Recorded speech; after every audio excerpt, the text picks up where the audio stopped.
Hi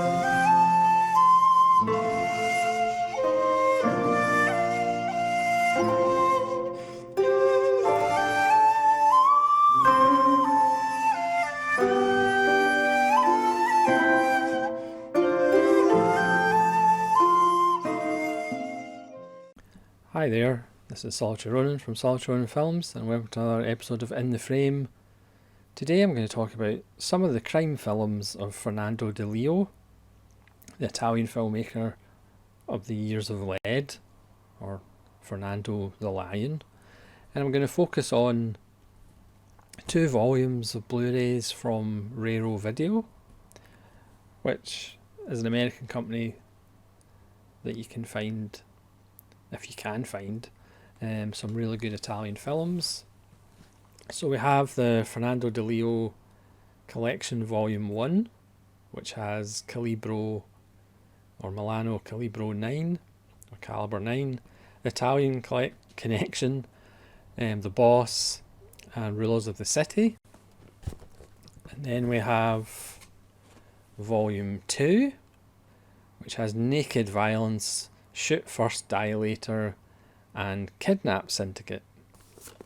So obviously the Years of Lead in Italy were a time of political and social upheaval, crime and corruption, political assassinations, bombings. Literally nothing was out of bounds. And these films are a reflection of those times. So looking at them almost 45, 50 years later, they might seem a bit extreme, but in actual fact they are just a product of that time in Italy. So they're generally set in Milan or Napoli or Rome. And these are films that are really direct. They are full of fairly brutal violence. They are not nice films compositionally. There's lots of handheld that Di Leo uses. They're immediate, they're visceral. They did have a fairly big influence in Tarantino. There's a couple that are more obvious than others. Di Leo himself was kind of influenced by the novels of Schernabenko, an Italian writer, and his films do reflect that time, and nothing is out of bounds. So women, children, animals, minerals and vegetables are pretty much all marked for death in these films. So they are kind of transgressive looking at them now, because obviously in today's cinema you pretty much know certain things aren't going to happen in films because it's just deemed you just don't do that kind of thing. But in these films, like I say, nobody is going to get off scot-free. Nobody escapes violence, no matter the sex or the age of people, or even whether they're human or not. So each of these has individual discs with cases, and you do get a little booklet with each set. They are lovely sets, the prints are really good. Again, you get biographies and essays in the booklets. So I'll just briefly go through each release. We'll start with Caliber 9 or Milano Calibro 9, which also has an Raro Video release. Certainly in the UK, it's Region B, I'm not sure whether it's a Region A. And this one stars Gaston Mochin and Barbara Boucher and Mario Adorf. This one is about a man who comes out of prison and all his associates think he has some hidden money somewhere, and the film is about them trying to get the money back. Again, these films are direct. There's not a lot of subtlety in these films. You could argue if you watch a lot of them all at one time, they will become kind of interchangeable. The themes of betrayal and lack of trust and people dropping other people in it. Again, they are very visceral. The films a lot of the time are kind of slow burns. They maybe start with an explosive beginning, and sometimes literally, and then they will kind of get into lots of people talking in rooms, and then just when you think you're kind of going, yeah, this is okay, Di Leo will drop a spectacular set piece or an amazing 20-minute finale that you end up going, that was actually rather wonderful, even though halfway through the film you were going, yeah, this is okay. So the next one is the Italian Collection, which is one of the favourites, and this is the one that's most directly influenced Tarantino, or Tarantino ripped it off, one of the two. This again stars the wonderful Mario Adorf, and he's a kind of low-level pimp. There's not a very nice character, and he's framed when missing drugs go missing. That's usually how missing drugs work.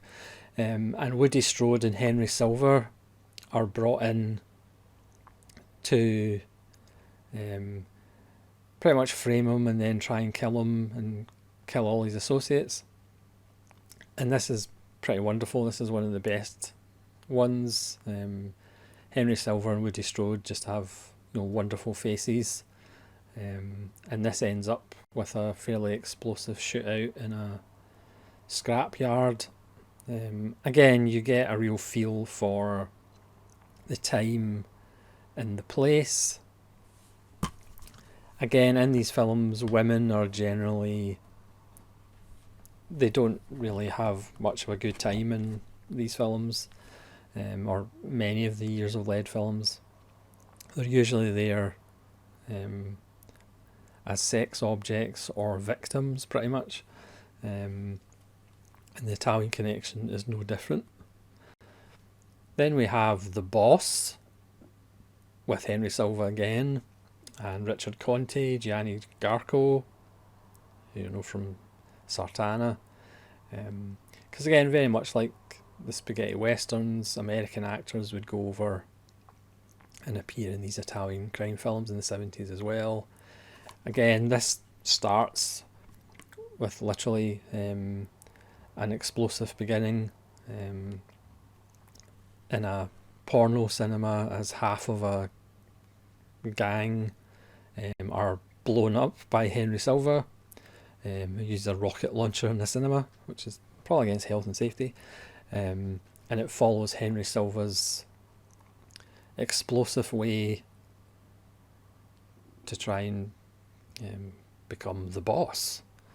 It's a lot of fun, some ridiculous violence in it.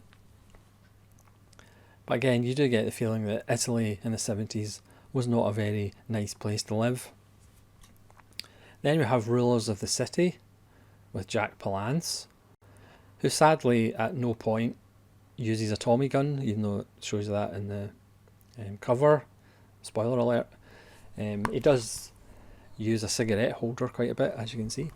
And this is about two kind of guys who are on the lower rungs on opposing sides of a gang, and they want to make some money.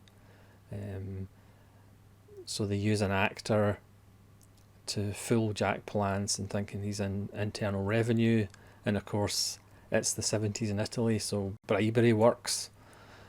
So they end up getting money, and then that pretty much fuels a gang war, and this has a wonderful last 15-20 minutes as it ends up. The finale is in an abandoned slaughterhouse, which is kind of apt. There's wonderful motorbike stunts and car stunts. And again, it's just lots of brutal fun, but again, another kind of satire on 70s Italy with bribery and corruption, and you can't really trust anybody. There is no loyalty. This idea that these people in crime families are like loyal to each other is just a complete myth. So that's collection one. I should say each of these films pretty much comes with its own kind of retrospective documentary, where people talk about Di Leo's work. Di Leo himself talks about his own work, and they talk about the influence of Scarnabenco, the Italian writer. Actors talk about their roles. So each of the discs has a good at least 20 minutes chatting about the film retrospectively, which is kind of wonderful. So then we go to volume 2, which strangely does have his one of his earlier films, Naked Violence, from 1969. Again, this volume has a little booklet, which again has some nice stills and lots of writing in them. So Naked Violence is, again, in your face. The film opens over the opening credits of a school teacher being raped and killed by her students, who are reform boys, allegedly between the ages of like 13 and 17, and that's just the opening credits. And then it follows the cop interrogating them all and trying to figure out why this happened, and it turns out it's not as simple as it seems, and there's somebody pulling the strings.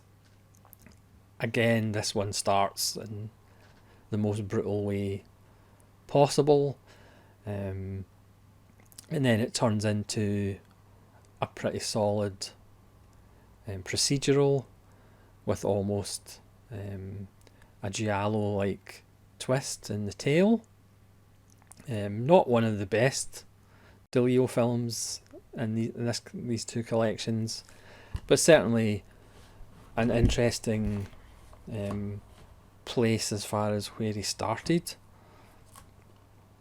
And then we have Shoot First, Die Later, which great title and a rather lurid cover, which actually happens in the film. So this one is about a bent cop, played by Luke Beretta, who is in the next two Di Leo films in these collections. And as I say, he's bent. He's taken money from the crime syndicate to help them out. And his father, who isn't as successful in the police, but he looks up to his son as his son is getting promotion after promotion. But of course he's on the take, which leads to a fairly explosive ending. And again, because these films, nobody is safe, nobody's out of bounds. These films do often go in different directions than perhaps you expect. And again, this is another fun one. And then finally, out of the 7, we have Kidnap Syndicate. This is from 1975. These are all 1969 to 1976. And again, this stars Luke Beretta, and it's about the son of a rich industrialist, played by James Mason. Yes, James Mason got involved in Italian crime films as well. Gets kidnapped, but unfortunately his friend, who is this character's son. He gets kidnapped with him at the same time, and of course they're poor, so it's the classic rich kid and a poor kid get kidnapped. Who's going to get saved? Who they're going to pay the ransom for? Etc. etc. And obviously, because this is a Years of Lead film, things don't necessarily go ideally, and that leads to many deaths and a bloody trail of vengeance in only the way the Italians can do. So that's the two collections of Fernando Di Leo films, which again, they're not for everybody. They do have fairly brutal violence, and pretty much nobody's safe. Nobody's out of bounds. People are liable to be shot in the face or thrown off a building or blown up or hit by a car or drowned or set on fire, if they're lucky. But they are interesting films. They are fun films in some level, but again, it's more to see the influence of filmmakers moving forward. Di Leo doesn't mess about with, after this shot perfect and that shot perfect. These are relatively low budget, lots of handheld, which helps with immediacy. A lot of them have really good scores, as most Italian films from the 60s and 70s do. But if you're in the right mood, you can get a lot of pleasure from these films, even although